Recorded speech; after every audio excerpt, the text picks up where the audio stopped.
일화 가족 여러분 안녕하십니까? 이가혁 라이브 이가혁입니다. 내란 우두머리 윤석열 피고인이 무기징역 1심에 불복해서 항소했습니다. 특검의 무리한 기소, 1심의 모순된 판단과 정치적 배경에 대해 결코 침묵하지 않겠다 이렇게 밝혔는데요. 무기징역이 정치적 결정이라는 주장인지 잠시 후 자세히 짚어보겠습니다. 국민의힘 장동혁 대표가 윤석열 절연을 요구하는 쪽을 겨냥해서 과거에 머무르는 건 민주당이 파놓은 프레임이라고 비판했습니다. 소장파 의원들은 윤어게인으로 지선을 치를 수 있는지 끝장 토론해보자고 당 지도부에 제안했습니다. 오늘 더 인터뷰에선 경기지사 출마를 선언한 민주당 한준호 의원 인터뷰하겠습니다. 그럼 오늘 함께할 여야 해설위원 소개해드리고 백다앵커의 브리핑으로 첫 번째 이슈 보겠습니다.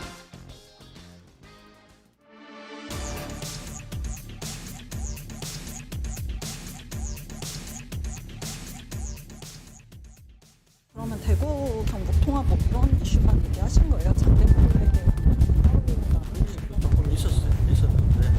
직접 하세요. 직접 하세요. 내가 할 얘기가 없어. 어제에 이어 또 열린 국민의힘 의원총회. 맹탕의총 비판, 오늘은 살짝 비껴간 듯합니다. 쉬운 것만 하지 말고 어려운 걸 하라 그랬죠. 쉬운 거는 그거 아니에요. 절연, 우리 내부 절연을 하겠다. 본회의 직전 의총인 만큼 당내보다는 당 밖에 집중한 건데요. 하지만 어제 이틀막 의총의 여지는 꽤 강합니다. 말씀하시려고 했던 분들은 말씀을 저는 했다고 생각을 합니다. 어떻게 싸워나갈지 그게 저는 어제 의총의 핵심이었다고 생각합니다. 그런데 그 논의는 전혀 이루어지지 않았습니다. 말하려 했던 사람은 했다라는 게 장 대표의 입장이지만 오늘 당 안에서는 끝장 의총 제안이 나왔습니다. 당 지도부에서 필리버스터 전국이 끝나는 3월 3일 이후에 당내 문제를 집중적으로 논의할 수 있는 의총의 기회를 다시 잡아보겠다 하는 말씀을 드린 정도라고 저는 알고 있습니다. 의총의 의총, 그리고 의총을 거듭 중인 국민의힘. 과연 절윤 논쟁 마무리를 지을 수 있을까요? 예, 국민의힘 의원총회가 어제에 이어서 오늘도 열렸습니다. 이재영 의원님, 어제는 흐지부지 끝났다 이런 평가가 나왔습니다. 오늘은 어땠다고 좀 들으셨나요? 오늘도 별 얘기가 없었다는 걸로 전 듣고 있거든요. 그래서 어제에 이어서 오늘도 뭐 당 노선이라든지 대표의 입장문, 문제가 됐던 입장문, 거기에 대한 논의는 전혀 이루어지지 않는 걸로 알고 있습니다. 다만 제가 여기 들어오기 전에 봤던 단독 기사를 보면은 중진 의원들이 여의도 모처에서 모인다. 근데 잘 아시겠지만 저희가 꾸준히 원외, 원내뿐만 아니고 보수 진영에서는 도대체 현역 의원들 뭐 하고 있냐? 특히 중진 의원들이 이럴 때 나서야 되는 거 아니냐? 이런 말씀들을 드렸는데 오늘 처음으로 이게 모이는 것 같아요. 그러니까 여러 가지로 의견이 분분하고 선거는 100일 안으로 이제 됐고 장동혁 대표에 대한 불만들, 비판들, 우려가 계속 지금 목소리가 커지고 있습니다. 그래서 거기에 대해서 이제 중진 의원들이 움직인 게 아닌가라는 생각이 있어서 거기서 좀 좋은 의미 있는 대화가 이루어지고 거기에 상하는 행동이 나왔으면 좋겠다는 생각이 듭니다. 오늘 본회의가 끝나면 만날 거다 이렇게 알려지고 있습니다. 중진 의원들이 장동혁 대표의 현재 이런 여러 가지 발언들이나 또 특히 윤석열 전 대통령 1심 무기징역 선고 그 다음 날 냈던 무죄 추정의 원칙 이런 입장문 관련해서 의중을 모아서 어떤 식으로 어떤 대처를 할지 주목됩니다. 그것도 혹시 방송 중이라도 나오면 제가 자세히 전해드리도록 하겠습니다. 장동혁 국민의힘 대표는 어제 이틀막 의총에 대해서 생각이 좀 다른 듯합니다. 오늘 오전에 이렇게 인터뷰했습니다. 말씀하시려고 했던 분들은 말씀을 저는 했다고 생각을 합니다. 많은 분들이 이런저런 말씀을 하시고 또 현장의 목소리다. 누구로부터 들은 건지는 잘 모르겠지만 보고서나 이런 것들을 보면 저는 이러이러한 수치들을 보고 있고 함께 고려하고 있다. 우리가 이걸 어떻게 싸워나갈지에 대해서 정말 머리를 모으고 생각을 모아야 되는 그게 저는 어제 의총의 핵심이었다고 생각합니다. 그런데 그 논의는 전혀 이루어지지 않았습니다. 국민들께서는 지금 저런에 대한 논쟁 그것보다 네. 우리가 뭘 필요로 하는지 어떤 방안이 있는지 그 답을 원하고 계십니다. 과거에 머무르는 거는 민주당이 파놓은 프레임이다. 예, 사실 이 입틀막 의총이라는 건뭐 언론이 붙인 게 아니라 어제 의원총회에 참석했던 조은희 의원이 직접 페이스북을 통해서 밝힌 내용이기도 합니다. 김주영 의원님. 네. 어떻게 싸워 나갈지를 정해야 되는데 그게 안 나왔다 이렇게 말하기도 했습니다. 그러니까 지금 장동혁 대표가 하는 얘기와 의총에 참석했던 의원들이 하는 얘기가 전혀 상반되게 나타나고 있어요. 얘기할 사람은 다 했다라는 장동혁 대표의 이야기에 대해서 국민의힘 그 현역 의원 얘기를 들어보니까 전혀 그런 분위기가 아니었다라는 거잖아요. 예. 그러니까 사실상 어제 의총을 앞두고 뭐 오세훈 시장 비롯해서 많은 당내 그 당권파에 대한 비판 세력들은 뭐라고 얘기를 했냐 하면 오늘 의총이 고비가 될 것이다. 당의 노선을 정하는데 그런 얘기들을 했는데 결과적으로는 지방선거 뒤로 미루기로 한 당명 개정에 대한 이야기, 뭐 행정통합도 다 지금 광주 전남 빼고는 불발된 거 아닙니까? 예. 그 이야기로 거의 대부분 시간을 채우고 뭐 마지막에 결국에는 한 20-30여 명 남아 있었다는 것인데 무슨 이야기가 제대로 됐겠느냐.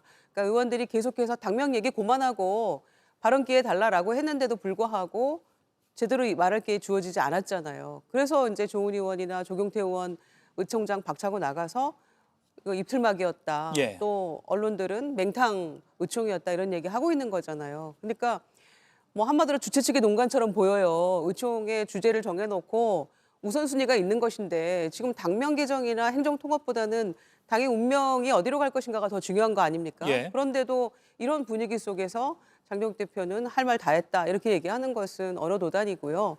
특히 저는 국민의힘 의원들도 그냥 일정 다 취소하고 끝장 토론할 각오로 그 의총장에 들어가서 아니 발언 기회 안 주면 말 못합니까? 본회의장에서는 뭐 국민의힘 의원들 민주당 향해서 국회의장 향해서 막 소리 지르고 막 앞으로 달려나가고 하잖아요. 그런 결기를 가지고 어제 의총에 임했어야 된다. 저는 그런 생각을 아울러 합니다. 예, 정광지 의원님. 네. 어떻게 싸워 나갈지에 대해서 머리를 모아야 된다. 근데 그게 뭐 윤호개인에 대해서 어떻게 할지를 논의하는 것도 그런 거 아닌가요?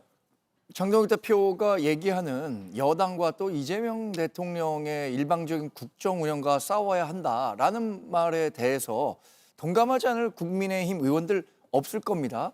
정말로 그런데 어떻게 싸워야 우리가 국민들로부터 다시 신뢰를 얻을 수 있는가 이 부분과 관련해서는 의견 차이가 있는 거죠. 예. 지금 장동혁 대표가 저류는 민주당이 짜놓은 프레임이다 이렇게 얘기를 했는데 설사 그것이 민주당이 짜놓은 프레임이라고 하더라도 우리 스스로 그걸 깨쳐 나올 수 있다면 저는 그걸로도 충분히 효과가 있다고 생각하는데 그 프레임 속에서 우리가 갇혀서 나오지 못하고 있는 현실이 더 안타깝다고 생각합니다. 일반적으로 메시지가 아무리 좋다고 하더라도 메신저로서의 신뢰를 잃었을 때 그 메시지의 정당성을 확보하기가 어렵다고 합니다. 근데 지금 6.3 지방선거에 임하는 국민의힘의 모습이 그런 것 같아요. 민주당이 이른바 사법파괴 3법 일방적으로 지금 본회의 열어서 통과시킨다고 하잖아요. 이것과 관련해서 아무리 좋은 얘기로 이것이 위헌적이고 앞으로 후과가 온 국민에게 미쳐질 것이다 라고 얘기를 한다고 하더라도 지금 메신저로서 국민들이 국민의힘을 신뢰하지 않기 때문에 이 얘기에 집중하지 않는 듯한 이런 상황에 대한 진단을 장동혁 대표가 잘 못하고 있는 것 아닌가라는 생각도 저는 함께 해봅니다. 예. 과거에 머무르는 건 민주당이 파놓은 프레임이다. 그럼 뭔가 윤석열 전 대통령과 절연하자라는 걸 계속 과거에 이렇게 좀 치부하는 것 같습니다. 김영남 의원님 어떻게 이해하셨습니까? 지금 12.3 계엄 내란으로 계속 그 사법적 판단이 내려지고 있습니다만 이게 지금 유신 정부 때 일을 사과하라거나 민정당 때 일을 갖고 문제 삼는 게 아니잖아요. 이게 어떻게 과거입니까? 현재죠. 지금도 1심 재판이 막 끝난 상태고 예. 재판도 이제 뭐 항소심 대법원 앞으로 많이 남아 있는 상태고 지금 구속 사건으로서 진행되고 있는데 이걸 과거 일이다? 아니 국민들이 생생하게 기억하고 국민들은 아직도 현재 문제라고 인식을 하는 거예요. 근데 이거를 과거니까 묻어두자 내지는 뭐 민주당의 프레임이다. 이건 민주당이 짜놓은 프레임이 아니고 국민이 묻는 것입니다. 근데 이 정도 상황 되면 정말 민주당이나 이재명 정부가 싫어서 내지는 지금 이루어지고 있는 정책에 반감이 있는 국민들이 거의 국민의힘이나 장동혁 대표에게 사정하고 있는 형국가 아닌가 싶어요. 제발 좀 반성한다고 얘기를 해라. 끊어내겠다고 말 한마디만 하라. 그러면 내가 다시 지지해 줄게. 근데 그걸 안 하고 있는 거예요, 지금. 그래서 이 정도면 장동혁 대표는 억지를 너무 심하게 부리고 있는 거죠. 반면에 장동혁 대표는 이렇게 말했습니다. 보고서나 이런 것들을 보면 저는 이러이러한 수치들을 보고 있고, 이 말은 내가 이렇게 판단하는 게 뭐 믿을 만한 수치도 있고 이렇게 민심은 내가 생각하는 것과 다르지 않아 이렇게 얘기하는 것 같기도 하고요. 그러니까 일부 강성 지지층만 뭐 보고하겠다 뭐 이런 말일까요? 어떻게 보셨습니까? 그러니까 당에서는 예. 당이 이제 추진하는 여러 가지 보고서들이 있고 여론조사들, 비공개 여론조사들이 있지 않겠습니까? 여의도 연구원에서 나온 것도 있고요. 그렇죠. 그리고 그것이 뭐 당원들을 대상으로 하는 것도 있을 테고 저희가 못 보는 보고서를 가지고 있겠죠, 당연히. 근데 우리도 보고서를 보잖아요. 우리는 이제 매주 나오는 여론조사를 보지 않습니까? 그 여론조사는 사실 보편적인 여론조사잖아요. 그래서 다양한 의견, 즉 진짜 대한민국 전체를 보여주고 있고 계속해서 나오다 보니까 거기서 소위 말하는 트렌드를 볼 수가 있는데 그 트렌드와 함께 저희가 또 느끼는 건 뭐냐? 바닥 민심, 저희하고 매일같이 악수하고 대화하면서 당을 걱정해주고 아니면 비판을 하던 그런 분들의 생생한 목소리를 듣고 있거든요.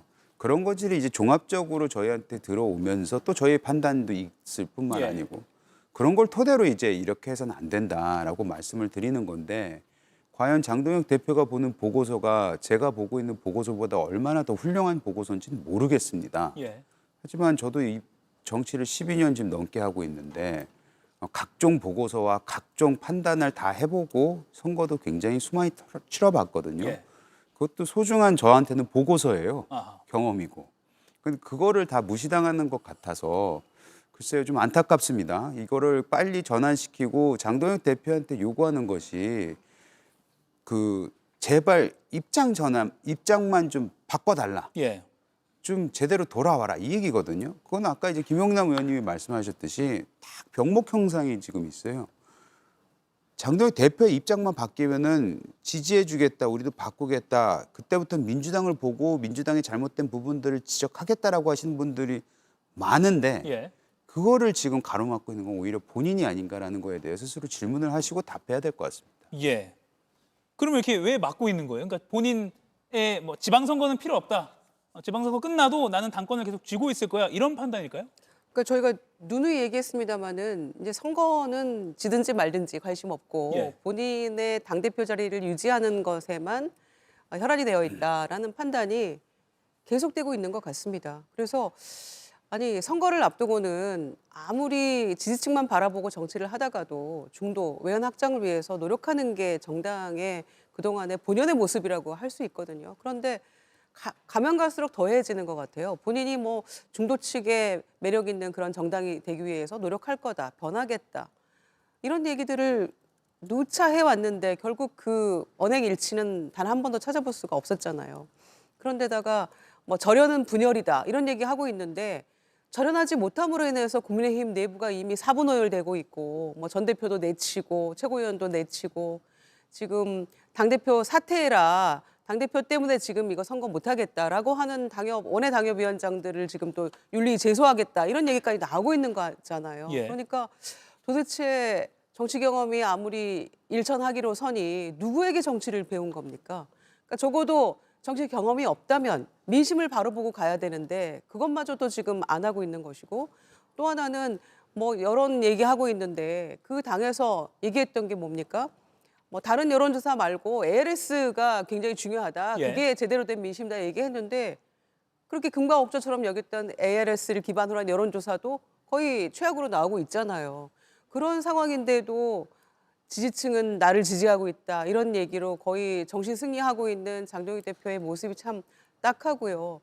이 대표를 바라보면서 선거를 치러야 되는 의원들이나 또는 지방 선거에 임하려고 하는 후보들은 마음이 어떨까 참 안타깝습니다. 예, 소장파 의원들은 끝장의 총을 열자 우리가 지선 이렇게 이길 수 있겠냐 이걸 한번 토론해보자는 건데요. 한번 들어보시죠.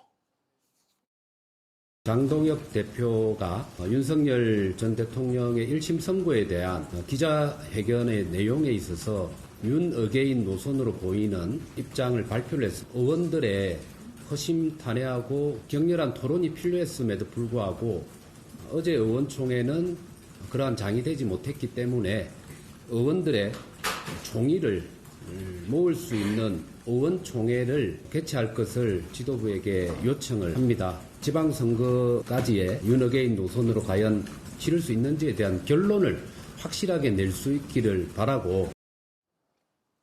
예, 그래서 뭐 3월 초쯤에 이게 열릴 거다라는 전망도 나오고 있습니다. 자, 그리고 어제 의총장에서요, 뭐 좀 재밌는이라는 표현하면 좀 그렇지만 어쨌든 기억에 남을 만한 사진이 있었습니다. 장동혁 대표와 배현진 의원 좀 어색한 듯 웃으면서 악수까지 했습니다. 그리고 앉은 자리도 이렇게 장동혁 대표 바로 뒤에 배현진 의원이 앉아 있는 모습도 포착이 됐습니다. 저는 악수하는 걸 보면 이거 보면서는 정치란 무엇인가 약간 이런 질문이 들더라고요. 이렇게 또 웃으면서 악수는 일단 할 수 있구나 싶기도 하고요. 김영남 의원님, 예. 장동혁 대표가 배현진 의원에 대한 그 당원권 정지 1년 징계에 대한 취소 논의는 없다 이렇게 못 박았습니다. 그리고 뭐라고 했냐면 징계는 당의 원칙을 세워나가는 것이다라고 했거든요. 당의 원칙 언급 어떻게 보셨습니까? 장동혁 대표는 그냥 내친 걸음이죠. 그러니까 논리적으로 보면 장동혁 대표에게 이른바 전륜을 요구하는 게 논리상 모순일 수 있어요. 충분히. 왜냐하면 장동혁 대표 본인 스스로가 본인 자체가 이른바 윤어게인 세력인데 예. 장동혁 대표에게 그걸 윤어게인 세력과 절연을 하라고 하니까 본인을 끊어내라는 얘기하고 똑같은 얘기가 되는 거잖아요. 그러니까 어떻게 보면 논리적으로 불가능한 요구로 받아들일 수 있을 것 같은데 정치권에서는 뭐 아무리 욕을 하다가도 카메라만 돌면 일단은 웃고 악수하죠. 근데 저 보면 배현진 의원이 일부러 자리를 당대표 바로 뒷자리로 잡았다고 생각이 돼요. 그렇다고 박정훈 의원도 오늘 아침에 왜냐하면 인터뷰했습니다. 의총할 때 맨 앞줄은 당대표나 원내대표 그리고 당 지도부 최고위원들 자리로 이렇게 비워둡니다만 두 번째 열부터는 그냥 자유석이거든요. 예. 아무나 먼저 오는 사람이 자기 앉고 싶은 자리에 앉는 건데 배현진 의원은 어떤 정해져 있는 절차에 의해서 자신에 대한 징계가 취소될 가능성은 없다고 보고 예. 일종의 여론을 통한 투쟁 내지는 정치 투쟁을 하는 거죠. 계속 같은 샷으로 잡히면서 장동혁 대표하고 나중에 누가 오르냐 국민들이 판단해 달라라는 장면을 계속 앞으로도 연출해 내겠죠. 가능하면. 이렇게 정치 방송에서 다룰 걸 예상하고 지금 저런 샷을 만든 거라고도 볼 수 있을 것 같은데 박정훈 의원은 부당 징계 조치에 항의하는 표현이다. 압박처럼 보였다면 목적 달성한 거다 이렇게 말했습니다. 정강주 의원님, 아까 그 장면 어떻게 보였습니까?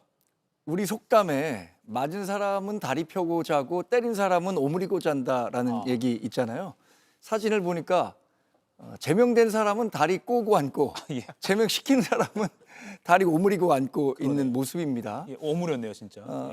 저는 뭐 배현진 의원에 대한 징계가 사실 많은 사람들이 예상했었던 것처럼 3개월 정도 당원권 정지 나올 줄 알았어요. 근데 1년이라는 더 높은 수위의 징계가 나왔는데 아무리 장동혁 대표가 윤리위가 독립적으로 운영되는 기관이고 본인의 의사가 전혀 반영되지 않는다고 하더라도 정치적으로 읽히는 대목은 분명히 장동혁 대표의 의중 때문에 배현진 의원이 징계를 받았다라고 생각을 할 겁니다. 아마 그런 것들에 대한 항의 차원에서 이른바 배현진 의원과 가까운 의원들, 또 친한계 의원들로 이제 평가가 되는데 이분들이 장동혁 대표 주변을 이렇게 에워싼 것 같아요. 마음이 뭐 편하지는 않았을 것 같습니다. 장동혁 대표도 아까 얘기한 것처럼 때린 사람은 오므리고 잔다고 하는데 예. 최근에 정치적 환경이 장동혁 대표에게 결코 유리한 방향으로 돌아간 건 아니라고 봅니다. 지금 당권을 갖고 있기 때문에 당장의 권력을 행사할 수는 있겠지만 그 권력이 과연 얼마나 오래 갈 수 있을까? 뭐 그리스 로마의 피로스의 승리라는 게 있는데 상처뿐인 영광 이런 걸 얘기할 때 얘기합니다. 지금 장동혁 대표가 뭐 징계를 통해서 당권을 유지하고 이런 것들이 결국엔 피로스의 승리가 되는 건 아닌가라는 생각도 해봅니다. 예. 그리고 장동혁 대표가 오세훈 서울시장과도 뭐 여러 인터뷰를 통해서 말 대 말을 간접적으로 주고받고 있는데요. 오늘 장 대표가 오세훈 시장에 대해서 이렇게 강하게 맞받아쳤습니다. 한번 들어보시죠. 절연이라고 하는 것은요, 말로 하는 게 아닙니다. 행동으로 해야죠. 저는 당권 유지에 더 관심이 많은 속마음이 그런 입장 표명으로 드러난다고 생각을 하고요. 과거에서 벗어나자고 얘기하면서 계속 과거에 대한 답을 계속 우리 내부에서 요구하고 있습니다. 국민들께서 효능감을 느끼시는 거 아니겠습니까? 계속 우리는 안 된다, 우리는 진다 라고 하는 말을 반복하는 것이 선거에 어떤 도움이 될지 저는 잘 이해하기 어렵습니다. 서울시의 경우에 지금 현역 단체장의 지지율을 놓고 본다면 어떤 부분에서 우리가 미흡했기 때문에 이런 지지율이 나오는지에 대한 고민도 함께 해봐야 되지 않겠습니까? 네. 오세훈 시장이 뭐 절연, 말이 아닌 행동으로 이렇게 말을 하니까 장동혁 대표도 오세훈의 그 현 문제 진단이 정확하냐, 선거에 어떤 도움 될지 이해하기 어렵다는 식으로 직격을 했습니다. 이재용 의원님, 저 장면 어떻게 보셨습니까? 일단 오세훈 시장의 행동과 이 언행 자체가 도움이 되고 있다고 저는 보고 있어요. 어떤 의미냐면 제가 수치는 말씀 안 드릴게요. 예. 복잡해지니까. 작년 말에 보면은 오세훈 시장이 현역 시장뿐만 아니라 각종 여론조사에서 우위를 점유하고 있었습니다. 근데 1월에 들어서면서 굉장히 급속도로 상황이 안 좋아졌고요. 예. 당내 분열, 그다음에 윤석열 전 대통령에 대한 입장문들 이런 것들, 특히 그 한동훈 대표의 제명권이 이렇게 같이 함께 버무려지면서 매우 안 좋아졌고 그와 함께 오세훈 시장이 또 굉장히 안 좋아졌습니다. 물론 여당에서 또 후보들이 이렇게 또 드러나면서 컨벤션 효과도 있었던 것 같고요. 근데 기억하시겠지만 지난 그 설 명절 때 방송 3사에서 이 여론조사를 진행했거든요. 한 군데에서는 오차 범위가 있었고 두 군데에서 오차 범위 내에서 꽤 근접한 수치로 나왔어요. 1월 달에 그 굉장히 빠른 속도로 안 좋아졌던 상황을 기억하는 저로서는 사실 그때 그 여론조사들이 설명절 여론조사들이 선방했다. 괜찮게 생각보다 나았다. 이런 느낌을 받았는데 그럼 변수가 뭐였느냐. 그건 오세훈 시장이 말했던 장동혁 대표와의 디커플링입니다.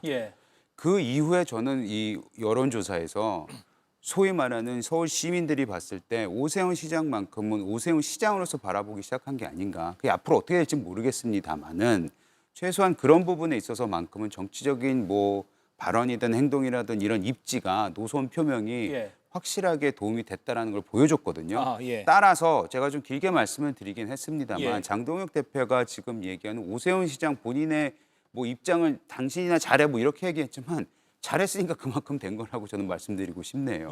오히려 장동혁 대표가 지금 하고 있는 말씀들 이런 것들이 서울 외의 모든 지역에서 안 좋아지고 있잖아요. 오세훈 시장 때문에 서울 외의 다른 지역까지 안 좋아질 일은 없지 않습니까? 그럼 외부는 사실 당 대표 지도부 당을 바라보면서 지지율에 대한 변동이 있을 텐데 그거에 대한 답변을 지금 본인 스스로가 회피하고 있는 거라고 보여집니다. 장동혁 대표가 각을 세울수록 즉 디커플링을 할수록 오세훈 시장에 대한 입지가 탄탄해질 수 있다. 김유정 의원 어떻게 보십니까? 그래서 약속 대련인가? 이런 생각도 하게 되는 거예요. 어차피 장동혁 대표는 변할 것 같지 않으니까 강성 지지층을 대상으로 해서 계속 밀어붙이고 있고 그래서 오세훈 시장은 또 나름대로 쓴소리하고 비판하고 이대로는 안 된다라고 얘기하면서 뭔가 그 지지를 더 얻어보려는 게 아닌가 이런 생각까지 하게 되는 거예요. 왜냐하면은 그렇게 조금 약간 그 분리해서 얘기를 해야만 장동혁 대표 같은 경우에는 일단 관건은 뭐 다른 지역은 차치하고도 서울, 부산의 어떤 승패가 본인의 입지와도 상당 부분 연결이 돼 있는 거잖아요. 그래서 그렇게 하는 건가라는 생각까지 합니다만은 뭐 전혀 그런 것 같지는 않고요. 아까 장동혁 대표 얘기하는 바로는 국민이 효능감을 느끼게 하기 위해서는 미래를 얘기해야 된다 이런 얘기를 했는데 아니 과거에 대해서 특히 현재 진행형으로 보여지는 이 내란 사태에 대해서 사과 반성 없이 어떻게 매듭짓지 않고 미래로 갑니까? 그러니까 그래서 빨리 정리해야 한다라고 당내에서도 비판하는 것이고 주장하고 있는 거잖아요. 그럼 본인이 정리를 해야 미래로 갈 수 있는 건데 본인은 전혀 반성도 없고 꿈쩍도 안 하고 있는 모습인 거고 오세훈 시장이 지금 지지율에 출렁이는 게 누구 탓입니까? 아니 대표가 저렇게 하고 있으니까 후보들도 걱정이 태산 같은 거 아닙니까? 그런데 왜 절망적인 얘기만 하냐라고 지금 오세훈 후보를 탓하고 있더라고요. 시장을 탓하고 있더라고요. 그러니까 여전히 장동혁 대표는 이유가 무엇인지, 왜 선거에 대해서 걱정을 하는 것인지에 대해서 그 이유에 대한 번지수를 여전히 잘못 찾고 있다라는 뭐 현주소를 보여주고 있는 것이죠. 예. 이런 와중에 장동혁 대표가 이렇게 오세훈 시장을 정면으로 비판한 와중에 신동욱 국민의힘 수석 최고위원이 물론 언론의 질문을 받은 겁니다. 서울시장 나설 생각 있나? 라고 하니까 당이 필요하다면 나설 생각 있다라고 했습니다. 정강지 의원님. 네. 과한 해석일까요? 뭔가 묘합니다. 글쎄 뭐 저도 오늘 여의도 일각에서 나오는 이야기로는 지금 지속적으로 나오는 메시지가 오세훈 서울시장에 대해서 서울시장 후보로서 공천을 주지 않겠다라는 메시지로 읽힌다. 예. 그럼 그 방법이 경선을 통해서는 오세훈 시장을 떨어뜨릴 방법이 없으니 아예 컷오프 시키려는 것 아니냐라는 추측까지 나오고 있다는 얘기를 들었습니다. 뭐 마침 또 신동욱 의원이 차기 서울시장 후보로서 자기도 고민해 보겠다라는 얘기가 나오니까 오늘 들었던 얘기와 같이 매치가 되면서 실제로 당 지도부에서 그리고 또 이정현 공천관리위원장이 그런 생각을 자꾸 하고 있기 때문에 뉴페이스에 관한 언급을 한 건가라는 생각이 듭니다만 저는 여전히 뭐 우리 서울시장 같은 경우에는 오세훈 시장이 지난 4번의 서울시장을 했었고 대중적 특히 중도 소구력을 고려하면 우리 당에서는 가장 경쟁력 있는 후보라고 개인적으로 평가합니다. 그리고 또 신동욱 의원 같은 경우에는 뭐 좋은 정치 자원이긴 하지만 지금 서초 의뢰 현역 의원이 된 지 2년밖에 안 됐는데 이 배지를 포기하면서까지 서울시장 후보에 도전할 건가라는 부분에 대해서도 좀 의문은 갖고 있습니다만 정치가 또 어떻게 흘러갈지 모르니까 그건 좀 더 두고 봐야겠죠. 예, 김용남 의원 의견도 좀 들어볼게요. 글쎄 저는 뭐 여전히 신동욱 의원이 정말로 출마를 할까라는 의문이 있어요. 왜냐하면 본선이 어렵다는 건 누구나 다 알거든요. 그러니까 신동욱 의원이 아무리 지금 초선 의원으로 선거 경험이 일천하다고 하더라도 지금 선거 판세를 뭐 본인이 국민의힘 후보가 된다면 본선을 이길 수도 있다라고 생각한다면 그건 뭐 정말로 오판을 하는 것인데 그 정도로 선거에 어둡지 않다면 안 나오는 게 맞는 선거 지형인데 만약에 나온다고 하면 일단 경선 과정에서 대단한 좀 변칙적인 플레이가 이루어져야겠죠. 방금 말씀하신 대로 오세훈 시장을 컷오프를 시킨다든지 아니면 경선 룰을 이상하게 뒤틀어서 어느 일방에게 유리하게 만들어야 될 거고 문제는 본선이 힘든 거는 객관적인 사실이기 때문에 만약에 신동훈 의원이 6.3 지방선거에 출마한다 그러면 의원직 사퇴 시점을 끝까지 늦춰야 됩니다. 그래서 5월 초 그러니까 선거관리위원회에 최종적인 본후보 등록 직전에 사퇴서를 제출하면서 6.3 지방선거와 동시에 서초 을 지역의 국회의원 보궐선거를 안 만들고 내년에 이제 그렇게 되면 이제 내년에 보궐선거가 실시되는 것이거든요. 그리고는 내년에 당 지도부로부터 내년에 공천 또 줄게라는 무슨 확약을 받기 전까지는 합리적인 사고를 하는 사람이라면 이번에 안 나오죠. 서초 을을 지킬 보관이 나와야지 도전할 것이다. 뭐 좀 지켜보겠습니다. 첫 번째 이슈는 여기까지 하고요. 두 번째 이슈 백다 앵커의 브리핑으로 들어보시죠. 손바닥으로 하늘을 가릴 수는 없습니다. 오늘 법치가 붕괴되는 현실을 보면서 향후 항소를 해야 할지 이런 형사소송 절차를 계속 참여를 해야 될지 회의가 됩니다. 이 부분은 대통령과도 상의를 드리고 항소해야 할지 회의가 든다라던 윤 전 대통령 측이 오늘 오전 항소장을 제출했습니다. 무리한 기소, 정치적 배경 언급과 함께 결코 침묵하지 않겠다라며 항소 이유를 밝힌 윤석열 변호인단. 이미 여러 번 들어본 주장입니다. 불과 몇 시간의 계엄, 이것을 내란으로 몰아서 초대형 특검까지 만들어서 수사를 했습니다. 또 무리한 기소도 남발됐습니다. 숙청과 탄압으로 상징되는 광란의 칼춤 속에서도 훗날 역사의 기록 앞 책임. 윤석열 변호인단의 입장문에 담긴 항소 이유, 시청자 여러분은 어떻게 생각하시나요? 예, 물론 1심 판결에 불복해서 항소하는 것은 모든 시민들이 가진 권리입니다만 윤석열 전 대통령 측이 오늘 밝힌 입장을 보면 좀 묘해집니다. 무기징역 판결을 오늘 불복해서 오늘 오전에 항소장을 제출했습니다. 무리한 기소라고 특검을 비판했고요. 또 정치적인 배경이라는 말을 했습니다. 그리고 침묵하지 않겠다라고 했습니다. 김유정 의원님. 네. 재판부 판단이 정치적 배경이다라고 봐야 될까요? 좀 어떻게 해석하십니까? 아니, 구속 취소로 풀어줬던 지기현 재판부가 어떤 정당의 정치적인 의사를 반영해서 무기징역을 줬단 말입니까? 정말 그렇지 않아도 양형 사유 때문에 국민들이 우라통이 터질 지경인데 아직도 반성 없이 저런 얘기를 한다는 것이 참 사람 안 변한다 이런 생각 다시금 하게 되고요. 특히 그 윤석열 피고인 측 변호인들은 처음에 그 무기징역 선고 나온 날 뭐 이렇게 해서 뭐 항소 의미가 있겠나 이런 얘기를 했어요. 그래서 항소 포기하려나 보다 그랬는데 조금 있다가 나온 거는 그렇다고 항소 포기는 아니고 또 이렇게 말을 바꿨어요. 그러다가 결국 무슨 재판부 판단이 특정 정당의 정치적 의사가 반영됐으면 이렇게 나오겠습니까? 사형이 나왔겠죠. 선고문을 읽어 내려가면서 앞뒤가 맞지 않는 그 결론에 대해서 많은 사람들이 분노를 했고 특히 무슨 고령이니 뭐 물리력의 자제니 이런 얘기 들으면서 헌재와 그동안 여러 재판을 통해서 이미 나왔던 그런 내용하고 너무 다른 그 감형 사유 때문에 저희가 정말 화가 났었잖아요.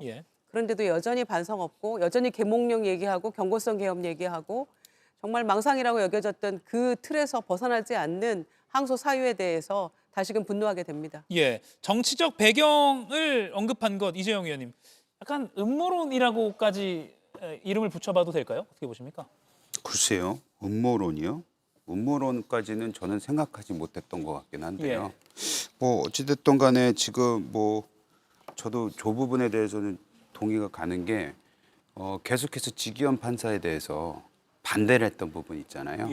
절차라든지 뭐 심의 과정이라든지 여기에 대해서 많은 비판을 받았는데 지금은 지기현 판사마저도 이런 판결을 내릴 수밖에 없었던 계엄은 내란이다라고 얘기할 수 있었던 부분, 그렇게 할 수밖에 없었던 부분만 보더라도 글쎄요, 지금 윤석열 전 대통령 재판 그 변호인단에서 무슨 생각을 하면서 항소를 했는지 아니면 항소는 해야 되기 때문에 한 건지 모르겠습니다만은 뭐 특검도 항소한다고 하지 않습니까? 예, 아직 공식 발표는 안 났습니다. 뭐 근데 그런 얘기가 들리더라고요. 뭐 그런 거 보면은 뭐 피할 수 없는 수순이었다고 생각은 하긴 하지만 항소하는 그 내용에 대해서는 저것도 이제 국민들이 판단하기에 매우 부적절해 보이지 않나라는 생각이 들고 앞서 우리 당 얘기하다가 말았는데 이런 부분들을 보면 볼수록 우리가 빨리 절연을 해야 되지 않느냐라는 생각이 들어요. 왜냐하면 이것이 계속해서 앞으로 갈 거거든요. 그래서 그런 부분이 좀 안타깝네요. 예, 장동 대표도 계엄이고 내란은 아니다라는 국민의힘의 일관된 주장을 재판부가 뒤집을 만한 증거를 충분히 제시하지 못했다 이런 식으로 말을 했기 때문에 어떤 그런 주장과 또 오늘 윤 전 대통령 측의 이런 입장이 좀 궤를 같이 하는 것 아닌가 이런 분석도 나옵니다. 그리고 무기징역 선고될 때 재판부가 사과의 뜻을 내비치는 모습 보기 어렵다 이런 이유도 들었습니다. 정광재 의원님, 그러면 오늘의 입장문도요, 뭐 정치적인 배경 이런 말도 했고요. 2심 가서도 이게 유리한 입장문은 아닌 것 같거든요.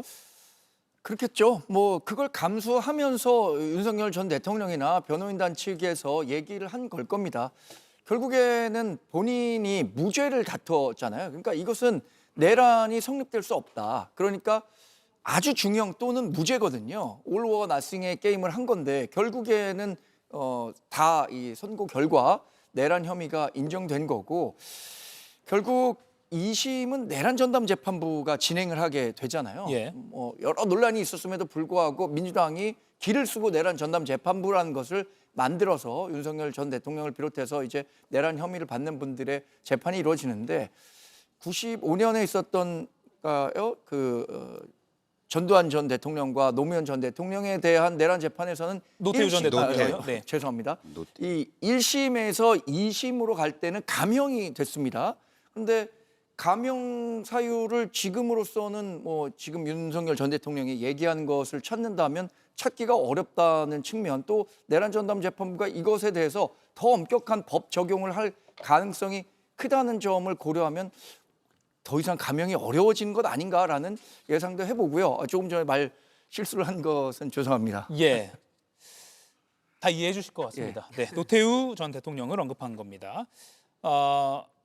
그리고 김영남 의원님. 네. 그러니까 아까 제가 앞서 말씀드렸지만 항소는 다 할 수 있는 거잖아요. 모든 시민이. 그렇죠. 그런데 앞서 윤 전 대통령도 선고가 나온 그 다음 날 사법부 독립을 담보할 수 없고 항소를 통한 법적 다툼이 무슨 의미가 있나 뭐 이런 말을 했습니다. 네. 그러니까 그렇게 사법부를 못 믿겠다고 해놓고 또 항소하는 그 권리는 챙겼다. 뭐 이런 비판이 나오거든요. 그때 저는 지난주에 마치 항소를 안 할 듯한 무슨 메시지를 냈습니다만 그때 당시에 무조건 항소할 거다. 그러니까 형사사건은 일주일 내에 항소를 하면 됩니다. 그러니까 이번 주 목요일까지 항소장을 제출하면 항소의 효력이 있는 것인데 좀 일찍 냈어요, 예상보다. 오늘 화요일이니까 목요일쯤 오후쯤 돼서 내지 않을까 싶은데 기왕 낼 거 일찍 낸 것 같은데 그러니까 이게 항소를 포기하면서 정말로 어떤 사법적 판단에 대한 부당성을 주장하려면 뚜렷한 자기 확신이 있기 전에는 이른바 확신범 아니면 그런 행동을 못 해요. 예. 근데 본인도 속으로는 알아요. 이게 내란죄가 된다는 걸 모를 리가 없어요. 모르면 바보죠, 그거는. 법조인 자격 취득한 지가 지금 몇십 년이 됐는데 속으로 진짜로 모를 리는 없는 거고 그러다 보니까 할 때마다 얘기가 좀 바뀌는 거 아닌가 싶어요. 혹시라도 유기징역형으로의 감형 가능성을 기대하면서 항소장을 오늘 냈겠죠. 근데 감형은 항소심 가도 어려울 것으로 저는 생각이 됩니다. 오히려 사실 인정에 있어서 범행의 동기, 그러니까 정말로 내란을 일으킨 동기가 뭐 당시 야당의 독주 때문이냐 1심 판결은 그런 식으로 판단을 했습니다만 동기나 이런 면에서 오히려 뒤집어질 특검의 손을 항소심에서 들어줄 가능성이 높거든요. 그리고 노상원 수첩의 증거 능력과 증명력도 인정될 가능성이 좀 높아 보이고 해서 오히려 항소심 진행될수록 좀 불리해지지 않을까 싶습니다. 예. 그리고 오늘 중요한 판결이 나왔습니다. 오후 2시에 서울중앙지방법원에서 이 인물에 대한 건진법사 전성배 씨 오랜만에 저희가 다룹니다. 그 수많은 뭐 샤넬, 목걸이 이런 걸 통일교에서 받아서 김건희 씨 측으로 넘겼다라는 그 중간 인물 건진법사 전성배 씨 알선수재 사건 혐의 1심 선고가 있었는데 특검이 5년을 구형했는데 징역 6년이 선고됐습니다. 정광재 의원님. 예. 김건희 씨가 알선수재 그때 징역 1년 8개월 뭐 예상보다 너무 낮다 이런 비판도 많이 있었는데 오늘 선물을 전달한, 그러니까 준 사람은 징역 6년이 나왔습니다. 글쎄 뭐 재판부별로 좀 판단하는 게 좀 다른 것 같습니다. 결국에는 2심에서 어떤 판결을 할지가 관건이라고 보는데 이 건진법사 같은 경우에는 구형보다 형량이 높게 나왔잖아요. 예. 이런 경우가 대부분 그 재판을 하다 보면 대략 10% 미만이라고 합니다. 검찰의 구형보다 형량이 높게 나오는 경우 대부분은 검찰 구형보다는 좀 낮게 나오는데 이진관 재판부는 여하튼 재판을 진행하는 과정에서 이런 혐의와 관련해서 굉장히 엄격한 법 적용을 하는 것 같아요. 그와 반해서 우인성 재판부는 이 법을 적용하는 데 있어서 감형 사유들을 많이 좀 찾은 것 같습니다. 가장 대표적인 게 그런 거죠. 첫 번째 전달했던 샤넬백에 대해서 우인성 재판부는 이것에 대해서 무죄라고 판단했는데 건진법사와 관련해서는 유죄라고 판단했으니까 재판부별로 좀 다르게 나온 판단은 2심에서 결국 다퉈서 대법원을 가든 최종 선고가 나올 것으로 예상해 봅니다. 예. 그러니까 일반 시민들 입장에서 시청자분들도 아니 지난달에 김건희 씨 1심 선고에서는 소위 그 첫 번째 샤넬백, 그러니까 윤 전 대통령 취임 한 달 전이죠. 2022년 4월에 통일교가 건진법사 전선배 씨를 통해서 김건희 씨에게 넘긴 800만 원 상당의 그 샤넬백, 그건 무죄가 나왔거든요. 그리고 7월 샤넬백과 그라프 목걸이만 유죄였는데 오늘 이진관 판사는 모두 유죄라고 봤습니다. 하나의 사건에 대해서 재판부가 물론 독립적으로 판단한다고 하지만 이렇게 다를 수가 있나? 김용남 의원님, 이 질문에 대해서 어떻게 답변을 해주시겠습니까? 그러니까 독립적으로 재판을 하는 거죠. 예. 그래서 또 3심제가 필요한 것이고요. 그러니까 1심의 각기 다른 재판부에서 내놓는 형량을 보면 솔직히 말씀드리면 들쑥날쑥이에요. 지금 예. 유무죄 판단도 다를 뿐만 아니라 형량의 편차가 너무 심합니다. 그리고 이진관 재판부는 지난번 한덕수 피고인의 경우에도 구형량보다 8년 높은 23년을 선고했고 예. 이번에도 특검의 구형량인 징역 5년보다 더 높은 징역 6년과 그거에 따른 몰수형 등을 선고를 했는데 글쎄 어떻게 바라볼 것이냐 시각의 차이도 있을 수 있고 물론 유무죄의 판단도 좀 갈린 게 형량에 당연히 영향을 끼쳤겠습니다만 이 전성배 씨의 선고와 관련해서는 약간 정책적으로 고려할 점은 있어 보여요. 왜냐하면 이게 김건희 피고인의 경우에야 처음부터 하여튼 가능한 한 다 부인했던 것이고 이 전성배 씨는 처음엔 부인했습니다만 중간에 본인이 보관하고 있던 목걸이나 샤넬백 같은 걸 제출을 했잖아요. 예. 이른바 수사와 재판에 협조한 측면이 있기 때문에 분명히 그런 게 선고할 때는 가만히 돼야 계속 지속적인 또 전성배 씨 아니더라도 다른 피고인들의 협조를 얻어낼 수 있는 것이거든요. 그게 이제 영미법에서 발전해 있는 이른바 프리바게닝 제도하고도 관련이 있습니다만 그런 것도 고려해서 결국엔 항소심에서 어떤 형량에 적절한 키높이를 맞춰야 되지 않을까 싶습니다. 예. 그러니까요. 항소심에 그럼 어떤 영향이 있을까도 궁금합니다. 다시 좀 정리해드리면 지난달에 있었던 김건희 씨 때는 2개의 샤넬백 중에 첫 번째 샤넬백은 무죄였습니다. 그런데 오늘 그 샤넬백을 김건희 씨에게 전달한 전성배 씨 건진법사에 대해서는 유죄가 나왔습니다. 그렇다면 항소심에도 좀 영향이 있을 것 같습니다. 김유정 의원님. 그렇습니다. 그러니까 이게 상식적인 판단이 아닌가 생각해요. 아니 샤넬백이 2개인데 하나는 그냥 선물로 준 거고 하나는 청탁이 있었으니까 이것은 뇌물이고 이런 판단이 어디 있습니까? 그냥 누가 봐도 이거는 이 선물을 계속 주면서 그 청탁을 하기 위한 빌드업 과정이다 소위 이렇게 판단하는 게 맞았겠죠. 샤넬백이 뭘 이렇게 구분해서 하나는 유죄고 무죄고 한다는 거에 대해서 저희가 다 그냥 실소를 금할 길 없었는데 이제 좀 제대로 가고 있다고 생각하고요. 오히려 그 특가법상 알선수재 3년, 그다음에 정치자금법에 2년 이렇게 5년을 구형을 했었잖아요. 예. 그런데 6년 나온 게 이게 정상적인 판단이라고 저희는 보는 거죠. 그러니까 법적인 이 전문가가 아니라 할지라도 국민 상식에 비추어서 어떻게 샤넬백이 하나는 유죄고 하나는 무죄냐 이게 말이 되느냐. 그래서 그 패러디한 여러 가지 얘기들이 나오지 않았습니까? 처음에는 그냥 비싼 거 계속 주다가 마지막에 초코파이 하나 주면 초코파이 값만 뇌물로 보면 되냐 이런 정말 웃지 못할 이야기들까지 다 나온 상황 마당이기 때문에 저는 이 오늘의 이 판단이 항소심 가서 김건희 씨나 또는 이 전성배 씨 관련한 항소심에서도 상당히 영향이 있을 거라고 생각합니다. 예. 사실상 김건희 씨의 판단이 좀 새로운 국면에 접어들 수 있다 이런 분석도 나오는데 지켜봐야 될 것 같습니다. 뿐만 아니라 오늘 이진관 부장판사는 건진법사 피고인의 알선 행위로 윤석열 전 대통령 부부와 통일교 간에 정교 유착 결과가 발생했다 이렇게 판시했고요. 정교 분리 헌법 취지에 어긋난다라고도 분명히 밝혔습니다. 이재용 의원님, 통일교 금품 수수 사건이 정교 유착 사건이 된 것 같습니다. 오늘 1심 판결로요. 그렇죠. 근데 그거야 뭐 통일교에 대해서 여러 가지 수사와 뭐 그동안 나왔던 자료들을 보면은 부단히 노력을 했잖아요. 통일교가 진짜 불법적으로. 근데 그것이 지금은 윤석열 전 대통령과 김건희 전 여사에 대한 부분만 부각되어 있는 사실이긴 하지만 저희가 알고 있는 바로는 민주당하고도 당시 야당하고도 굉장히 밀착 관계를 유지하기 위해서 노력을 했다는 부분, 금품이 오가지 않았냐라는 여러 가지 의혹들이 지금 나와 있습니다.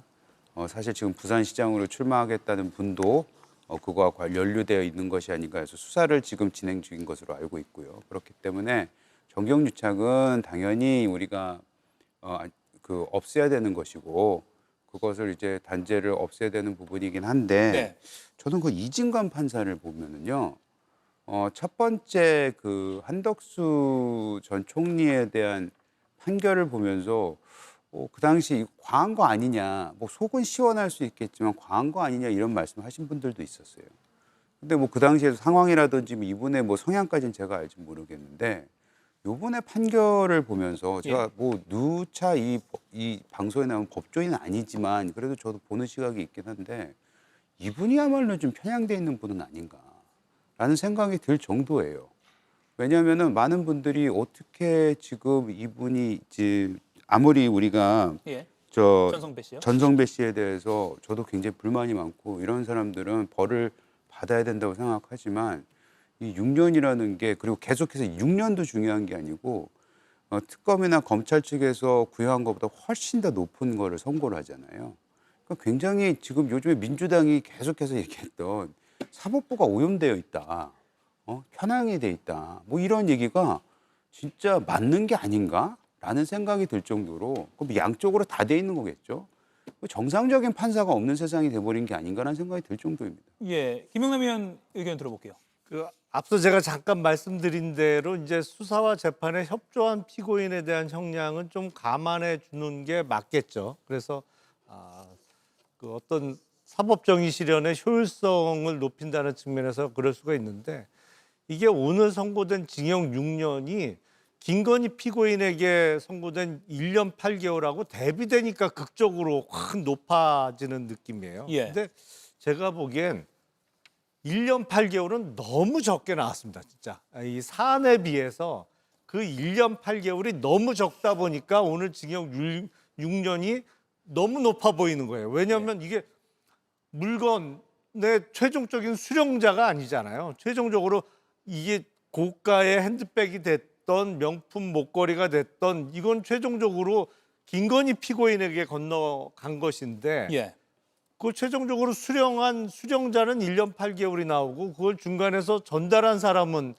6년이 나오다 보니까 불균형이 너무 심해 보이는 건 틀림없는 사실입니다. 근데 서울 고등에 이제 더 경험 많은 고등부장들이 좀 이런 거는 1심 판결에 들쑥날쑥한 형량은 바로 잡아줘야죠. 예.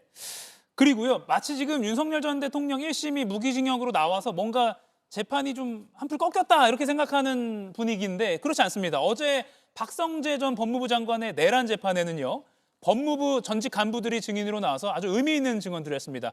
계엄 당시 열린 법무부 내부 회의에서 포고령 위헌성을 검토해야 된다 이렇게 참모들이 말했는데 이걸 박 전 장관이 묵살했다 이렇게 밝혔습니다. 장관님께서 나지막한 목소리로 이게 계엄이 선언이 되었으니 합수부라는 게 창설될 수 있다, 만들어질 수 있을 것이다. 만들어진다면 혹시 그쪽에서 요청사항이 있으면 우리가 뭘 할지는 뭐 준비를 해야 될지 뭘 할지 고민해봐라 뭐 정도의 말씀을 주시고 근데 포고령 1항 1호는 국가가 국회, 지방자치단체, 정당의 정치활동을 일체를 금한다는 것은 진짜 위험할 수 있는 저희 법무부잖아요. 이거 문제가 있을 수 있으니 반드시 검토가 필요하다라는 말씀을 드렸습니다. 반응에 대해서는 좀 무거운 분위기였다? 네, 무거운 분위기고 장관님께서는 특별한 말씀 없으시고 그래서 회의는 그로부터 그냥 끝났습니다. 참 중요한 시기에 박 전 장관의 침묵, 이게 또 재판에서 어떻게 받아들여질지 김유정 의원님 어떻게 보십니까? 네, 그러니까 그 위법성 여부를 인지하지 못했을 수도 있다라는 이유 때문에 구속영장이 2번이나 기각됐다는 거에 대해서 다시 화가 나는 그런 순간이죠. 그리고 법무부의 이제 간부들 한 3명 정도, 한 명은 유역 검찰관은 그냥 바로 사표 내고 나와버렸고, 그다음에 2명의 간부들도 여러 가지 문제를 얘기했다는데 그럼에도 불구하고 그냥 침묵을 지켰다는 거는 위법한 걸 알고서도 명색이 법무부 장관이 이거를 그냥 묵과하고 지나갔다는 것이고, 오히려 합수부가 만들어지면 우리가 뭘 도와줄 수 있을지를 고민해봐라라고 하는 것은 뭐 이거 명확하게 내란 중요임무 종사 혐의가 드러나는 것이다 이렇게 생각합니다. 완전히 협조하려고 마음 먹었던 거 아니겠습니까? 예, 포고령은 누가 봐도 위험할 수 있다라는 전 인권국장의 아까 증인석에서의 발언이 있었는데, 많은 시민들이 이게 위험하다는 거 다 알고 그날 밤에 국회 앞으로 나왔던 그 장면도 생각이 납니다. 이 박성재 전 장관의 재판도 계속 진행 중이니까 저희가 주요한 내용이 나올 때마다 전해드리도록 하겠습니다. 오늘 네 분과의 토론은 여기서 마무리하겠습니다. 고맙습니다.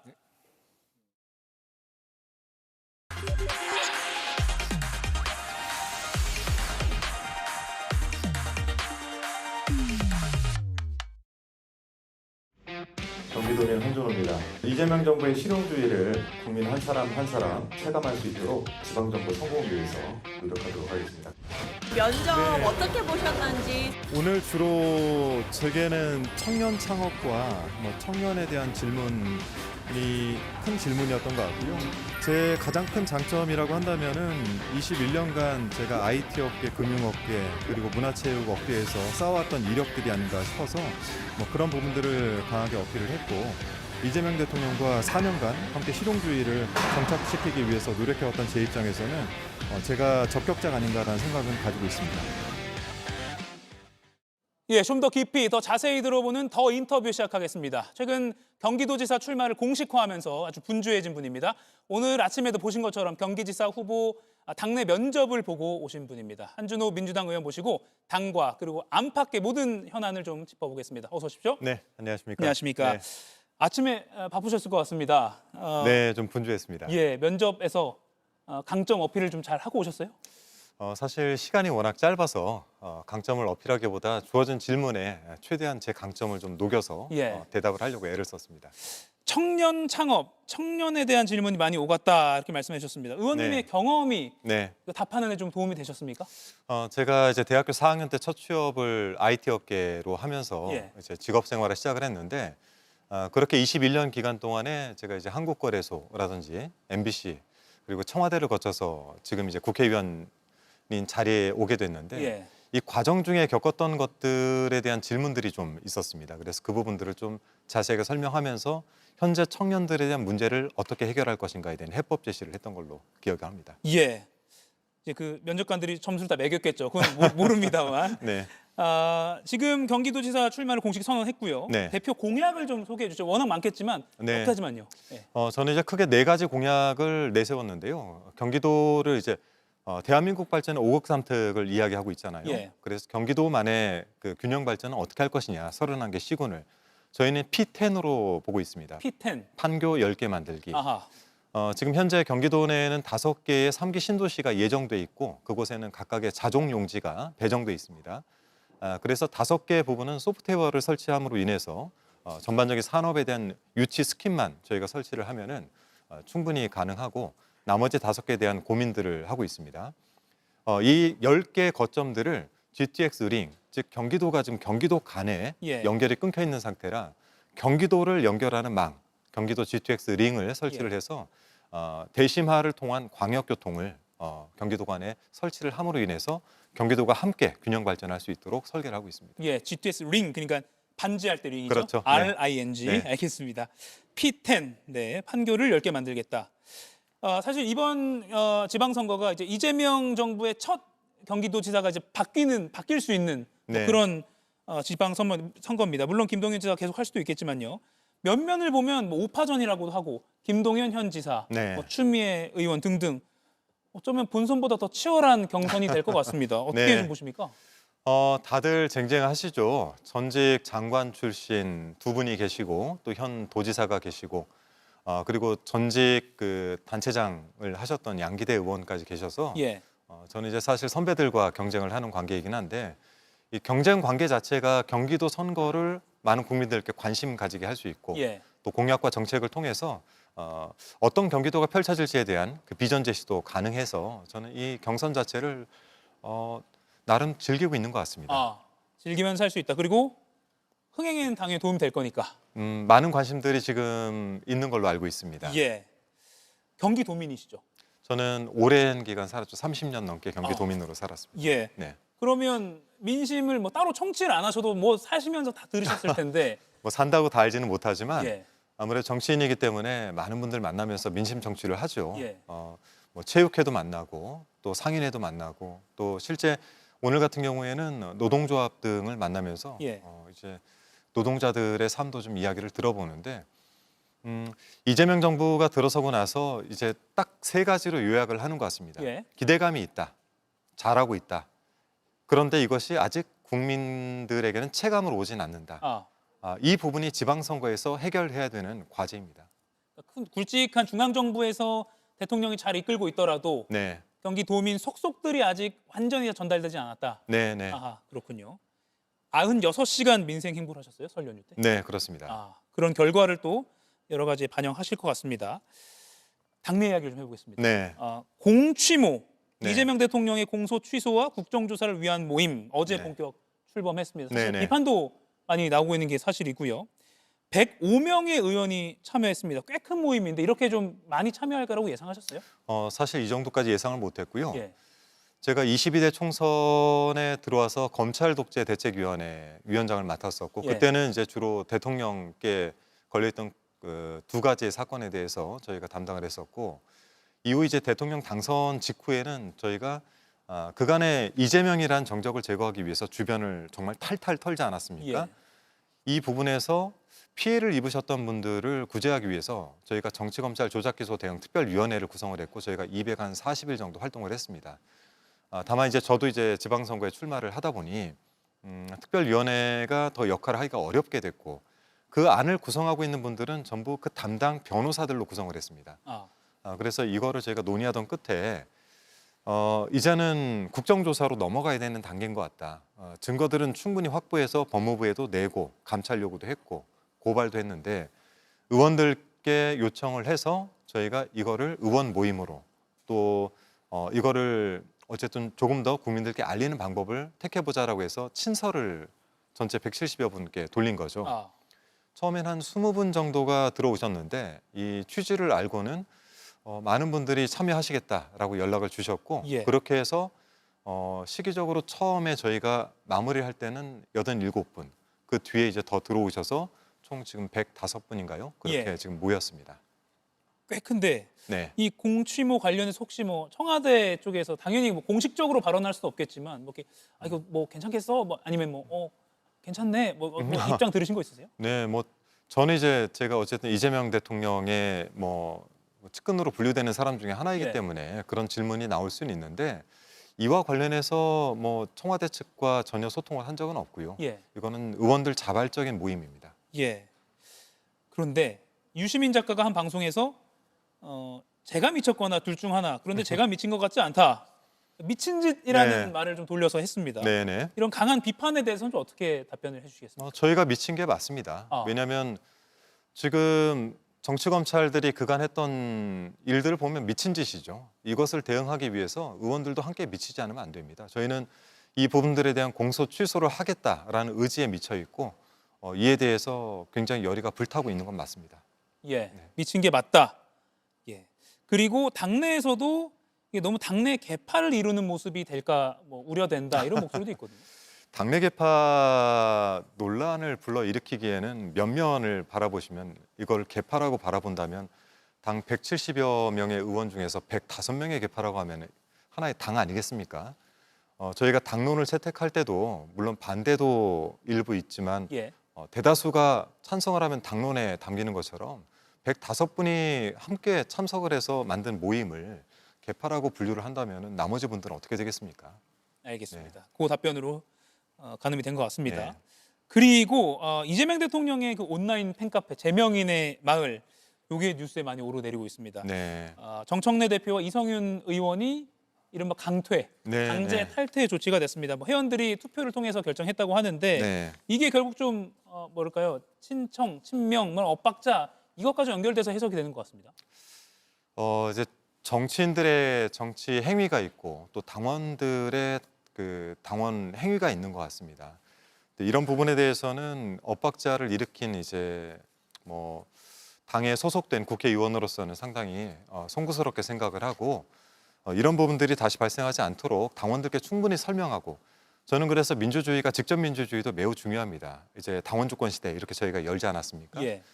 그럼에도 불구하고 대의 민주주의 또 수기 민주주의는 매우 중요한 부분입니다. 그래서 이 당이 특히 지도부에 계신 분들께서는 이 수기 민주주의, 대의 민주주의에 대한 가치도 역시 지켜가면서 당을 좀 이끌어 주셨으면 하는 바람과 또 당에 소속된 의원으로서 이런 당원 간의 분란을 일으킨 부분에 대해서는 상당히 송구스럽게 생각을 하고 있습니다. 예. 지방선거를 앞두고 민주당 지지층끼리 이렇게 좀 엇갈리는 모습. 지금 지방선거를 나선 입장에서는 조금 이게 반갑지는 않을 것 같은데요. 네, 이제 지방선거가 불과 몇 개월 남지 않은 상황이고 당내 경선 일정을 바라봤을 때 4월 안에 끝날 것이다라는 예측이 있어서 실제 남은 기간이 그렇게 많지 않습니다. 이런 부분에서 당의 통합을 이뤄내고 그리고 일치된 후보가 선출될 수 있도록 그게 제가 될 수도 있고 다른 분이 될 수 있겠지만 그런 데 같이 협조하면서 저희가 상호 간의 존중 아래 지방선거 준비를 해나가야 되겠다는 생각을 하고 있습니다. 예. 그러면 이 제명인의 마을 이른바 이 사태라고 하면 너무 거창하지만 이 일에 대해서 너무 친청, 친명 이 갈등으로 계속 프레임을 씌우는 것은 좀 부당하다고 보세요? 아니면 이게 실제 있는 현상이라고 보세요? 어떻게 보십니까? 저는 좀 뭐 부당하다라기보다는 여기에 대한 갈등을 그때그때 해소하지 못하고 갈등이 고조된 것 같습니다. 이게 쌓이다 보니까 이러한 형태로 불거진 것이 아닌가 싶고 이 부분에 대해서는 뭐 의원들, 지도부 간에 서로 좀 당원들께 충분히 설명하고 앞으로 이런 절차를 진행할 때는 충분한 수기를 걸치는 그런 절차 민주주의를 좀 지켰으면 좋겠다라는 생각을 가지고 있습니다. 예. 지금 이 상황에 대해서 혹시 정청래 대표가 뭐 직간접적으로 의원들에게 뭔가 언지를 준 거나 이런 건 없나요? 네, 그런 부분은 저는 아직까지는 연락을 받은 적은 없습니다. 알겠습니다. 그런 가운데 민주당 지도부가 어제 김남국 전 청와대 디지털 소통 비서관을 당 대변인으로 임명했습니다. 김남국 전 의원도 워낙 이재명 대통령의 마음을 잘 읽는다 이렇게 알려진 인물이라서 민주당이 뭔가 정청래 대표의 뭐 반명이라고 하면 그렇지만 어떤 이런 요새 갈등을 좀 봉합하려는 인사 아니야? 이렇게 해석이 되거든요. 저는 당에 도움이 된다면 그런 해석을 하는 것도 나쁘진 않다고 생각을 합니다. 근데 저도 이제 임명 전에 소통을 좀 했었는데요. 본인도 당에서 역할이 있으면 한다라는 입장인 것이지 여기에 대해서 어떤 다른 정치적 의도 또는 인사에 있어서 어떤 의미 이런 게 크게 뭐 치우쳐 있지는 않다라는 생각이 들었고 뭐 이런 과정들 그러니까 인사란 결국엔 필요한 사람을 끌어쓰는 것인데 그것이 너무 한쪽으로 치우치지 않은 인사를 한다라는 지점에서는 뭐 긍정적이라고 바라보고 있습니다. 예, 실제 박수현 민주당 속 대변인이 이 인사에 대해서 대통령실 근무를 통해서 국정과제를 잘 이행한다. 당이 뒷받침해야 할 시기에 적절한 역할을 해줄 것으로 기대한다 이렇게 공식적으로 논평을 했거든요. 저는 뭐 제 개인적으로도 당청 간 소통의 역할을 할 것이다 이렇게 생각을 하고 있습니다. 예. 그러면 이 말을 뒤집으면 그간의 언론이나 일부 민주당 지지층에서 지적했던 뭐 중요한 대통령 이슈가 있을 때마다 정청래 대표 이슈 때문에 묻힌다, 뭔가 소통이 잘 안 된다 이걸 좀 고쳐보려는 그런 인사라고 봐도 될까요? 글쎄요, 그런 의도가 담긴 인사인지는 제가 솔직히 알 수는 없지만 뭐 이제 바람을 갖자면 뭐 김남국 대변인께서 이제 그러한 역할들을 조금 더 해주신다면 좀 더 원활한 당청 간 소통이 되지 않을까 생각은 합니다. 예. 상대당 이야기를 좀 해보겠습니다. 네네. 국민의힘 뭐 연일 저희도 뉴스에서 많이 다루고 있는데 장동혁 국민의힘 대표가 윤 전 대통령 선고 다음 날요. 무죄 추정의 원칙을 언급했습니다. 네. 절연을 거부했습니다. 어떻게 보셨습니까? 글쎄요, 저런 무죄 추정의 원칙은 저희 이재명 대통령께도 진작 좀 해주셨으면 좋았을 텐데, 근데 1심 판결 결과가 나오지 않았습니까? 예. 그리고 그 결과와 거기에 대한 양형 기준 자체가, 그러니까 양형 이유가 국민 눈높이에 맞지 않다라는 비판도 상당히 거세기 때문에 저는 지금 제1야당의 당대표로서 무슨 생각을 하고 계신가 좀 가끔 궁금할 때가 좀 있어요. 네, 지방선거를 불과 몇 개월 남겨놓지 않고 국민 모두가 생방송으로 지켜본 비상계엄 상황을 같이 겪었고 윤석열 전 대통령이 저항을 하던 그 모습, 그리고 모든 것을 다 부하들에게 전가시키고 있지 않습니까? 책임지지 않는 모습. 이런 데서 아직도 제1야당의 당대표로서 이렇게 애워싸고 옹호하고 하는 모습이 어떤 정치적인 이득이 있는지는 제가 계산이 잘 되지 않습니다. 예. 그래서 이런 모습을 보면은 좀 이해가 되지 않아요. 그리고 또 이런 그 장동혁 대표의 발언을 가지고 성토가 쏟아질 줄 알았던 국민의힘 의원총회 네. 어제 오늘 네. 좀 흐지부지 됐다라는 평가가 나오고 있거든요. 저는 이제 많은 국민의힘 의원들과 소통도 하고 있지만 예. 의총장에서 비판과 토론을 하는 거는 기대가 있는 겁니다. 이 토론과 비판을 통해서 뭔가 접점을 찾아내거나 또는 이 토론을 통해서 뭔가 다시 논의할 수 있는 구조를 만들어낸다면은 예. 이 토론이 뭐 어쨌든 의미가 있겠죠. 하지만 지금 현재 장동혁 대표의 일방적인 당 운영 방식을 봤을 때 저런 데 나가서 발언을 해봤자 의미가 있겠습니까? 개인적으로 만나면 상당한 많은 비판들을 하고 걱정들을 많이 하고 있습니다. 네. 그런데 공식 석상에서는 발언을 주저하는 상황인가요? 그러면? 주저한다기보다 의미가 없다고 생각을 하는 것 같아요. 예. 그 말을 해석해 보면, 그러니까 뭐 지방선거, 네. 뭐 의원들 배지에 뭐 이상 있는 것도 아니고 당장의 내 자리에는 뭐 크게 변화가 없으니까 될 대로 돼봐라 뭐 이런 심정일까요? 그렇게 바라본다면은 이제 그래도 제1야당인데 그 안에서 오랜 정치를 했던 분들도 계시고 예. 그렇게 바라보지는 않을 거라고 저는 생각을 합니다. 다만 지금 현재 장동혁 대표를 멈추고 싶은데 멈출 방법이 없고 여기에 대해서 비판과 여기에 대해서 뭐 개선 요구를 여러 차례 했음에도 불구하고 바뀌지 않는 것 아닙니까? 그리고 실제 지방선거를 걱정하고 있는 국민의힘 의원들도 상당수 만나고 있습니다만 어떻게 될지 모르겠다, 왜 그런지 모르겠다는 얘기가 훨씬 더 많죠. 네, 이거를 이제 드러내고 하는 의총에서 해봐야 소용이 없다라는 생각이고 오히려 좀 다선 중심 그리고 좀 영향력 있는 의원들을 통해서 의견들은 지속적으로 전달을 하고 있다고 듣고 있습니다. 예. 마침 오늘 본회의가 끝나고 중진 의원들, 국민의힘 중진 의원들이 회동을 한다고도 하는데 네. 이건 뭐 추정의 영역입니다만 네네. 6.3 지방 선거 전에 장동혁 지도부가 끝까지 못 갈 가능성에 대해서는 어떻게 평가하세요? 글쎄요, 저는 낮게 평가합니다. 그렇게 될 가능성은 스스로 내려놓지 않는 이상 내려오게 해야 되는데 예. 후자의 경우에는 당내 분란이 굉장할 거예요. 예, 그런 거를 지방선거 몇 개월 앞두고 하기에는 부담스러울 테고 오히려 제동장치를 어떻게 걸 것이냐 또는 장동혁 대표를 통해서 지방선거에 승리할 수 있는 방법들에 대한 조율을 예. 하려고 들지 않을까라는 생각을 가지고 있습니다. 예. 장동혁 체제로 지방선거는 치러질 것이다. 이렇게 가능성이지만. 네, 이거를 끊어내거나 장동혁 대표를 물러나게 하고 비대위 체제든 이렇게 가기 위해서는 지금 현재 내려오면 비대위 체제 아니겠습니까? 예. 물론 가능성을 아예 배제할 수는 없지만 지금 비대위 체제로 넘어가서 당이 혼란이 가중될 뿐이지 정리되기가 쉽지 않을 것 같습니다. 예. 그리고 마침 오늘요 오전에 윤석열 전 대통령 측이 1심에 불복해서 항소장을 제출했습니다. 네. 그런데 제출하면서 낸 입장문이 그대로 읽어드리면 특검의 무리한 기소, 그 전제 위에서 이루어진 1심의 모순된 판단과 그 정치적 배경에 대하여 저희는 결코 침묵하지 않겠다 이렇게 주장했습니다. 하나하나 좀 들여다볼게요. 특검의 무리한 기소 네. 어떻게 보세요? 이거는 일반 형사 재판이 아니죠.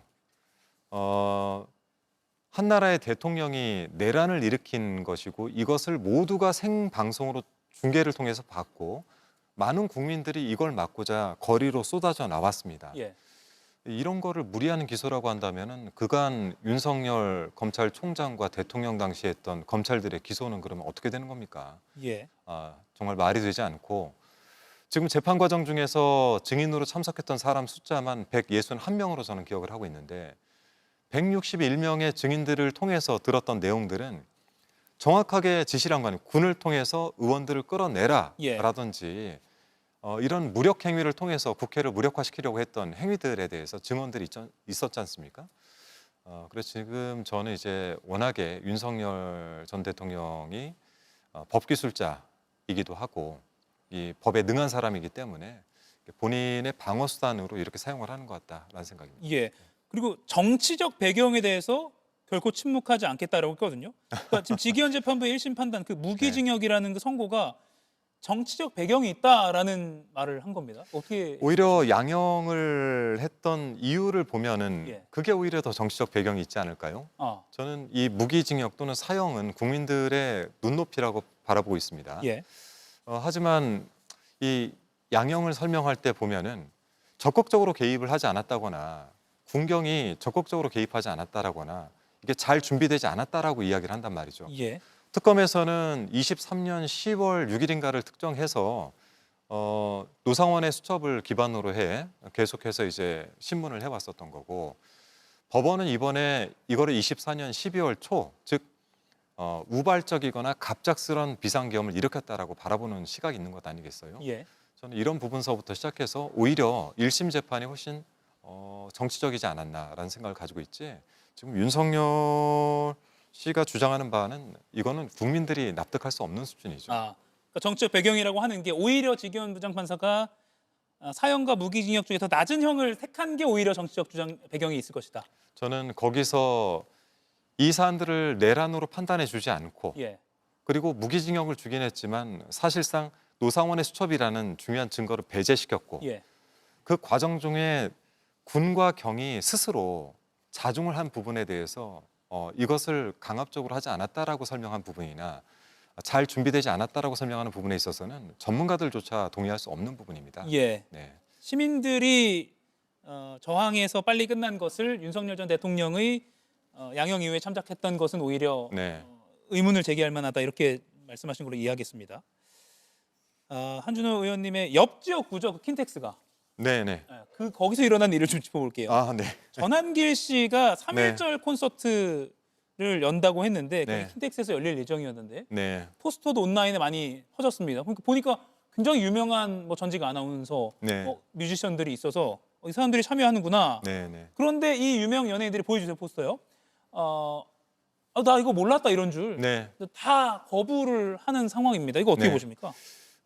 저 중에 이제 제 회사 선배 이름도 나와 있는데 본인이 직접 그 SNS에 글을 올려서 당황한 듯한 내용으로 글을 올리지 않았습니까?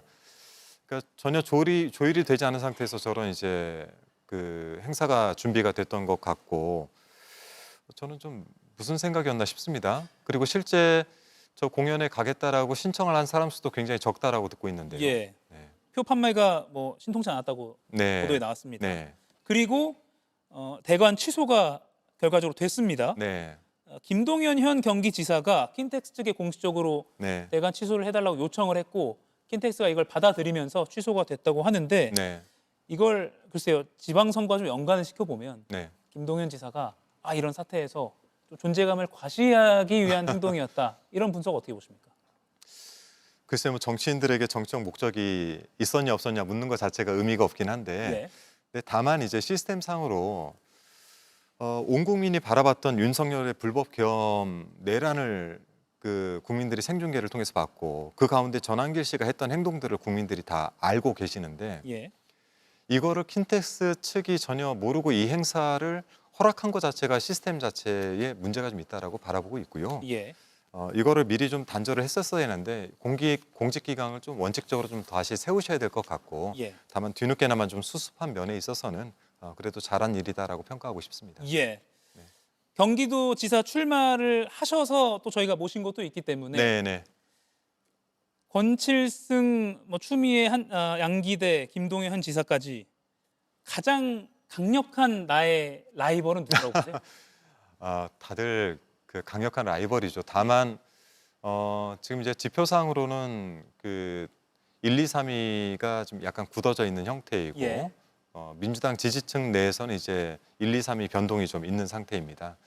뭐 제가 만일 지금 지지율이 1위가 나온다면 가장 상대하기 어려운 상대는 현역 지사가 아닐까 생각을 하고 있습니다. 현역 지사. 네. 예, 그러면 그 현역 지사에 비해서 내가 어떤 부분이 경쟁력이 있다 답변으로 오늘 인터뷰를 좀 마무리하겠습니다. 네, 고맙습니다. 우선 경기도가 그 지역의 특성상 31개 시군으로 이루어져 있고 1,400만의 인구가 살고 있는 매우 광범위한 지역입니다. 예. 지역의 특성도 다르고 그래서 이 지역에서 그간의 도지사들은 사실 40, 50대들이 당선되어 왔던 이유가 그런 데도 있다라고 보고 있습니다. 다만 민선 7기 이재명 지사 시절과 민선 8기 김동연 지사의 가장 큰 차이점은 예. 기본소득과 기회소득이라고 생각합니다. 즉 보편적 복지와 선별적 복지에 있다라고 봅니다. 이제 AI 시대로 넘어가는 지금 산업 교체 시대, 예. 이제 시대 교체 시대.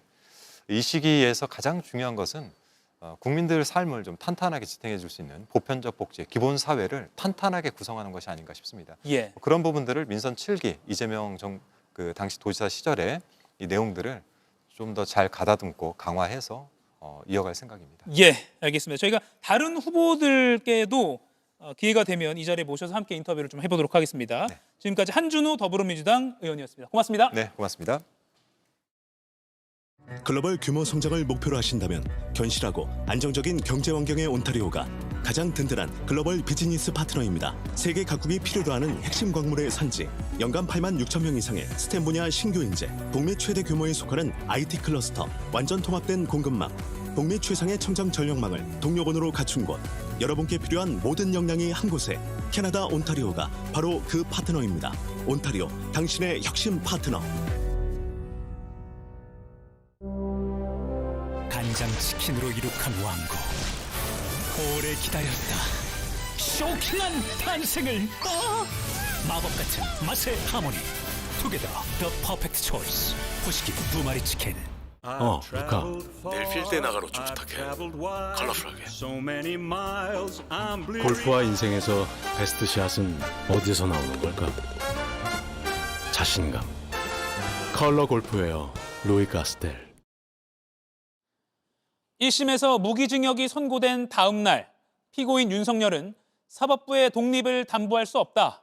법적 다툼이 무슨 의미가 있는지 회의가 든다며 사법체계 자체를 부정하는 듯한 입장문을 냈습니다. 그런 피고인 윤석열이 오늘 항소장을 냈습니다. 자신이 부정한 그 사법체계가 보장하는 항소라는 권리는 정작 발빠르게 챙긴 셈입니다. 판결에 불복해서 다시 한번 판단을 구하는 항소권은 누구에게나 보장된 권리란 점에서 항소 자체가 비판받을 일은 아닙니다. 하지만 그 권리를 행사하며 국민 앞에 내놓은 입장문을 보면 고개를 갸우뚱하게 됩니다. 훗날 역사의 기록 앞에서도 이번 판단의 문제점을 분명히 남겨야 한다. 1심의 모순된 판단과 그 정치적 배경에 대해 결코 침묵하지 않겠다. 변호인단은 역사의 기록을 운운하며 정치적 배경이 있을 것이라는 음모론까지 언급했습니다. 그러나 진짜 역사의 기록은 변호인단의 궤변이 아니라 12.3 그날 밤 시민들이 지켜낸 민주주의의 현장에 이렇게 이미 생생하게 쓰여 있습니다. 정치적 배경을 주장하는 피고인 측의 입장문이 어쩌면 엄중한 단죄의 필요성을 스스로 증명하고 있는지도 모르겠습니다. 오늘 한 컷이었습니다. 감기다 싶으면 테라플루 한 잔.